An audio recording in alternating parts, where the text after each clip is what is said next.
when we're given certain types of mysteries and knowledge, we have to have a level of temperance to go with it, a certain amount of respect and appreciation and reverence for what you're learning, or at the very least, enough humility to keep an open mind, and really enough humility to even get the open mind to want to access that kind of information. There's levels to it. There's gonna be a level of humility that's needed. There's gonna be levels where that humility gets tested, right? When you're coming in on the ground floor, the humility is just you being humble enough to know that you don't know everything and you want to find out something else. And then once you start to learn a little something, then there's the prompting to stay humble when you know something that someone else doesn't, so that when you educate people on the mysteries, you don't do it in a haughty, arrogant, flippant fashion, thereby profaning the mysteries. You can actually profane a sacred thing just by being too secular when you hold it. And likewise with ceremonious pretense, you can sully it in the same way. So you don't want to contaminate the mysteries by your demeanor. And this is strictly your demeanor. We're not talking about vices on any level for the physical body. Learning great mysteries has much more to do with the lust of the spirit than the lust of the body. The lust of the body is really just basic level stuff. This is what you learn so that you can start practicing the skill of having self-control. This is where you learn and polish temperance. This is where you earn your bones in the energetic chakra system. You start navigating different parts of your psyche and coming to an acceptance about all of it. Even if that acceptance is that things have to change, you still came to a peaceful resolution and acceptance of that. So now with this, you're digging into these mysteries, right? And one of the mysteries that particularly stood out, and there's just so many, but let me dabble a little bit in the 13th Masonic degree, the Royal Ark, the big M that looks like Google Mail, the 13th degree. I believe it's called the Royal Ark degree. Other, I think, translations may have it as the Solomonic degree, but it does pertain to the story of Solomon and the 9 arches that led to his vault. So he had a secret vault with this, unspeakable mysteries, the entire Holy Grail mythos, digging into these nine caverns. And this is where these mysteries, or this emblem or symbol, unspeakable treasures, was found buried. And so the test throughout the land was, there were different excavators who wanted to find out what the artifacts were, what was buried there. And this had a lot to do with the lost word. I think at the time, the word that was lost was Jebulin. And so they were using Jebulin and other words for certain pathways into the arches as you go deeper. So the geography of this was a cave. So just imagine going into the Grand Canyon and going like 9 layers in. And as the story goes, every guy that would go, every excavator, he would give up after a certain arc. And they had a rope system that's very similar to the Levitical practices of the priests having the cable tow around them with the bell attached in the temple, which was symbolized and designed by the pomegranates along the fringe of the robe. And this would let the person know, like, when this priest is going into the Holy of Holies, if he drops dead from the holiness, they'll hear the ringing of the bells clang, and they can pull that man out instead of waiting for him on a 10-hour revelation when this guy could have dropped dead in profaneness before a holy apparition of the Almighty. So these bells go back to those practices. And so these priests or excavators, they had the bells tied around them. And they would just yank. It was more like cords with bells. They would yank it, like 1 or 2 times. They had their system set up, Morse code, like to let you know, okay, I'm ready to go further. Okay, pull me up. And so every guy was saying, pull me up, until later on, after it was advised that people shouldn't do it. Like, you know what, since everybody's afraid, we're just going to go ahead and chalk it up and say this is forbidden to do. It's taboo to travel here. We're going to make it off limits. We're going to make it a big no trespassing. But with that came the violation of this trespass. A group decided, no, we're going to go all the way down to the 9th. There's been nobody big and bad and bold enough to go down to the 9th, into the 9th sphere, into the 9th cavern. We going to find out what the Holy Grail is, because I need it today. The recession is hitting.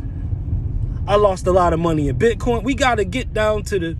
So the crew, there was a crew that went down there, and they went all the way. They went all the way. But the craziest thing happened, because they went down there against the advisement of the king. The whole place ends up collapsing. So one by one, these archways, these 9 basements, 9 caverns and a cave, 9 subterranean levels, they end up caving in and imploding. So whatever the master's word was, it was lost with the people that got buried in the cave. They even sent other people to check on the whereabouts of this cave collapse to, ascertain the fate of the people who went unadvisedly into the 9th sphere. And it was like, yep, these guys are pretty much buried in there. Is a wrap. Now, what that treasure was had a lot to do with all of the, Grand Sovereign Inspector Generals, whatever the highest degree is, the 33rd, the Grand Sovereign Inspector General, or what you would call masters. There was roughly, 3,865 masters at that time that was recorded, because all of the masters, they get voted in. You're really only going to the 32nd degree, but based on, and if you're making it that far, they're probably going to vote you in. I don't know if there's anybody just hanging around in the 32nd waiting to be, if you came that far, they're probably going to push it through. So, with this comes this lesson. When you're learning these mysteries, if you're not humble, the structure of what you're learning can cave in on you. Let's say you get cocky after learning half the mystery. You find out like God is in this way with this all-powerful name and things of that nature. I can use this name. I know where this comes from and that comes from, more than the average person, maybe even more than the average theologian. And so you start flexing on people, but then you get yourself in a bind where you really need the magic behind the principles that are contained in that degree, but you're in such a base state at this point that you can't activate, and you can't activate it. And so you end up getting shut out, of the mysteries. These caves end up collapsing because against better judgment, you're not going into the heart humble. You're going into the heart greedy. You're digging deeper, but in greed, you're digging deeper, but against better advisement. Yeah, you're digging deep, but it's in vain. You're digging deep, but it's in vanity. It's for arrogance. It's for vainglory. It's not purely for survival. It's for status. It's linked to envy. It's linked to jealousy. It's linked to competition. It's linked to capitalism. And all of that is linked to complicity when it comes to the way this matrix is and the appetites that govern it. And so when this figure was seen, whatever kind of geometric shape it was, when you got all the way down to the 9th, whatever it was that Solomon had buried down there was like signs and bodily gestures that went with the acknowledgement of this particular symbol. Like you would fall on your knees with your hands stretched up, because the way like light would angle off of it, etc., would cause you to pose in a certain way, just out of natural posturing, responding to the situation before you. These things would be engrafted into ceremony based on the movements of the happenings. So it's just a retelling of an account. The deep mysteries of the Masonic 13th degree. And again, as you go higher up in degrees like this, and I'm not saying to either join or not join, but based on the information that's out there and what they've been allowed to publish publicly in the Duncan's Masonic Ritual and countless Albert Pike dissertations, lectures, this is some of the information pertaining to that.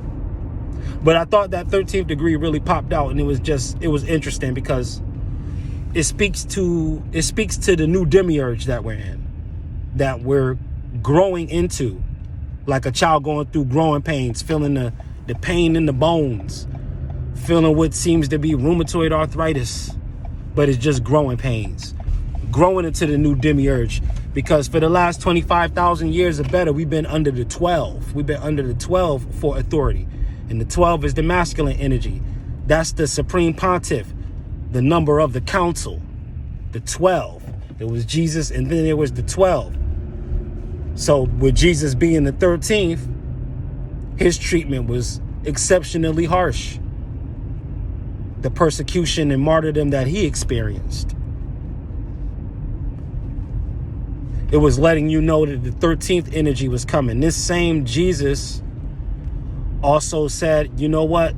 On Palm Sunday, he's looking out over Jerusalem and he cries. He says, when he's coming in on the donkey, he said, oh, how I would love to just gather you all up under my wings like a mother hen. So he speaks in the divine feminine, letting you know that the divine feminine is the new demiurge that's coming after the time of fish. When we go into Aquarius, the water bearer is the water on the in the pitcher, the water bowl on the mind. The currents and waves of the mind has to be approached with a motherly care.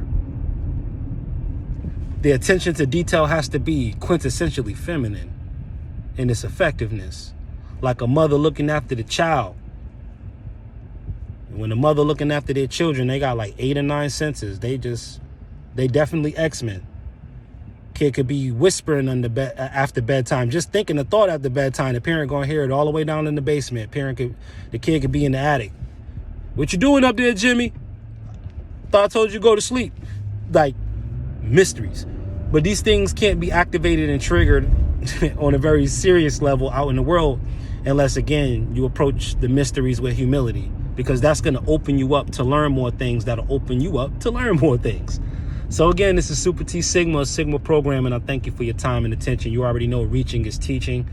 Just continue to vibrate high, stay balanced, and most importantly, know yourself for yourself. Peace.